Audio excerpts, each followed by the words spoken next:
നമസ്കാരം. ഇൻഫർമേഷൻ മീഡിയയുടെ പുതിയൊരു വീഡിയോസിലേക്ക് എല്ലാ കൂട്ടുകാർക്കും ഒരിക്കൽ കൂടി സ്വാഗതം. മെയ് മാസത്തിലെ ക്ഷേമ പെൻഷൻ ആവശ്യമുള്ള ആളുകൾ ശ്രദ്ധിക്കേണ്ട കാര്യങ്ങളെക്കുറിച്ചുമെല്ലാം വളരെ വിശദമായി നോക്കാം. 2000 രൂപയുടെ വിതരണമാണ് നമുക്ക് തുടങ്ങുന്നത്. ആർക്കെല്ലാമാണ് ഈ ഒരു പെൻഷൻ ലഭിക്കുക?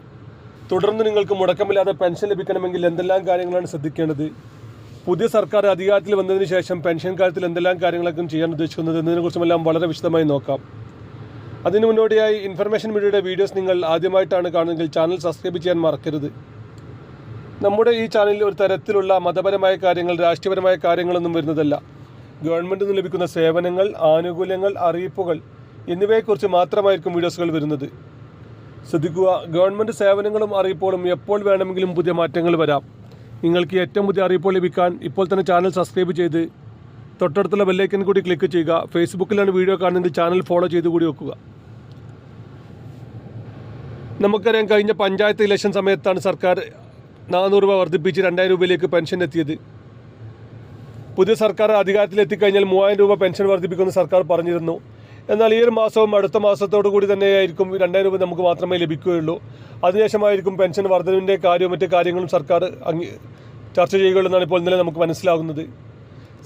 സംസ്ഥാനത്തിൻ്റെ സാമ്പത്തിക ബാധ്യത കൂടി കണക്കിലെടുത്ത് ബാക്കിയുള്ള കാര്യങ്ങൾ കൂടി ചർച്ച ചെയ്യുമെന്നാണ് സർക്കാർ അറിയിച്ചിട്ടുള്ളത്. അതിൻ്റെ പ്രാരംഭ നടപടി എന്നോണം ഇന്നലെ ആശാ വർക്കർമാർക്ക് 3000 രൂപയുടെ വർധനവ്, അതുപോലെ തന്നെ അംഗൻവാടി ടീച്ചർ, ഹെൽപ്പർമാർ, മറ്റ് ചെറുകിട സ്ഥാപനം ജോലി ചെയ്യുന്ന ആളുകൾക്കെല്ലാം 1000 രൂപയുടെ വർധനവും ഇന്നലെ സർക്കാർ പ്രഖ്യാപിച്ചിരുന്നു. പക്ഷേ പെൻഷനെ കാര്യത്തിൽ ഇന്നലെ സർക്കാർ ഔദ്യോഗികമായി ഒന്നും അറിയിച്ചിട്ടില്ലെങ്കിൽ പോലും വരും ദിവസങ്ങളിൽ തന്നെ അതിൻ്റെ ഔദ്യോഗികമായ അറിയിപ്പ് ഉണ്ടാകുമെന്ന് നമുക്ക് പ്രതീക്ഷിക്കാം. ഏതായാലും ഇനിയിപ്പോലും മെയ് മാസത്തിലെ പെൻഷൻ നമുക്ക് ലഭിക്കാനുള്ളത് 2000 രൂപയുടെ പെൻഷനായിരിക്കും ഉണ്ടായിരിക്കുക. ഈ മാസം 24-ാം തീയതിയോ 25-ാം തീയതിയോ ആയിരിക്കും നമുക്ക് പെൻഷൻ അക്കൗണ്ടിൽ വരിക. അതുപോലെ തന്നെ അന്ന് തന്നെ സ്ത്രീ സുരക്ഷാ പെൻഷൻ 2000 രൂപയുടെ വിതരണം ഉണ്ടായിരിക്കും. നമുക്കറിയാം, സ്ത്രീ സുരക്ഷാ പെൻഷൻ 2 മാസത്തെ കുടിശ്ശികയുണ്ട്. ആ 2 മാസത്തെ പെൻഷൻ അടക്കം 2000 രൂപയും മറ്റ് സാമൂഹ്യ സുരക്ഷാ പെൻഷൻ ലഭിക്കുന്ന വാർദ്ധക്യ, വിധവ പെൻഷൻ പോലത്തെ ആളുകൾക്കുമായിരിക്കും 2000 രൂപയുടെ പെൻഷനും ലഭിക്കുക. അതുപോലെ തന്നെ ഇനിയും പെൻഷൻ ലഭിക്കുന്ന ആളുകൾ നിർബന്ധമായി ചെയ്യേണ്ട കാര്യങ്ങളുണ്ട്.